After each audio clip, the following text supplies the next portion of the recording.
You know the feeling. The alarm goes off, and you just know you can't make it into work today. But believe it or not, what you do in the next 5 minutes can say a whole lot about you as a professional. Today, we're going to break down the simple but absolutely crucial skill of calling in sick the right way. Let's get into it.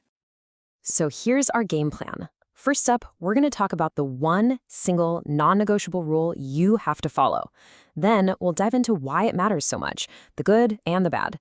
After that, I'll give you a super simple step-by-step guide for making that call. And finally, we'll tie it all together and see how this one small action says a lot about your professional reputation. All right, let's jump into section 1, the one rule of sick days. Seriously, you can think of this as the foundation of trust at work. If you get this right, everything else is so much easier.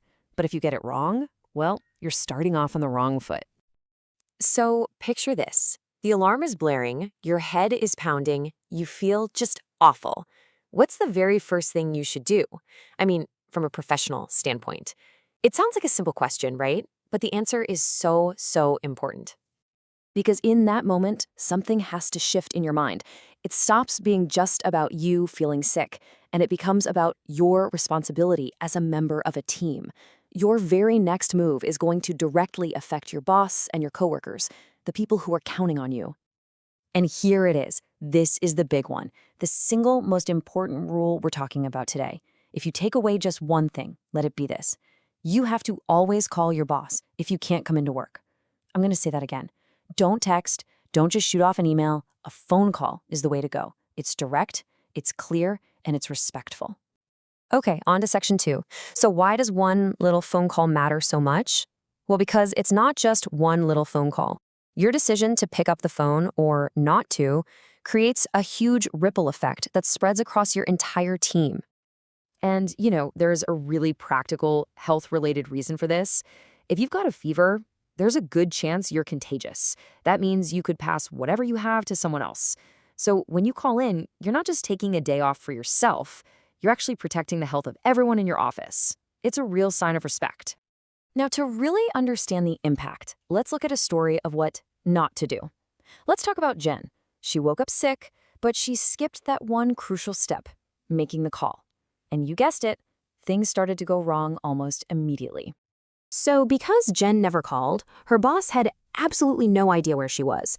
That left her coworker, Nancy, in a terrible spot, suddenly having to do her own job and all of Jen's work too. It just created a ton of stress and confusion for everybody. And the worst part, when Jen finally did call, her only excuse was she forgot.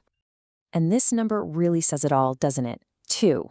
That's how many jobs Nancy had to do that day, all because of one missed phone call. It's just a perfect and kind of painful example of how a simple lack of communication can put a massive, unfair weight on the rest of your team.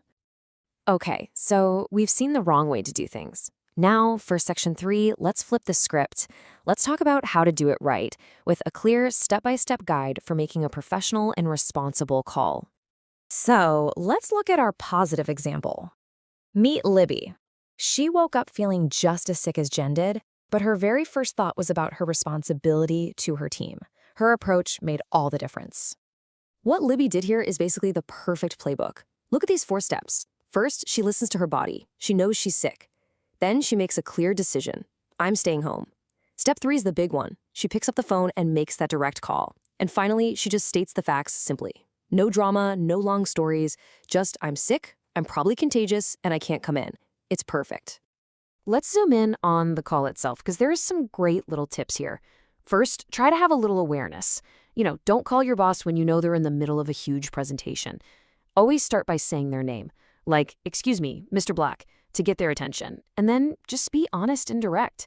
Something like, "Hi, I'm calling because I've woken up with a fever and I won't be able to make it in today," is exactly what you need. It's clear, it's quick, and it's professional. So making the call is the how. But this final section is all about the why. Because this is so much bigger than just following a rule to get a day off.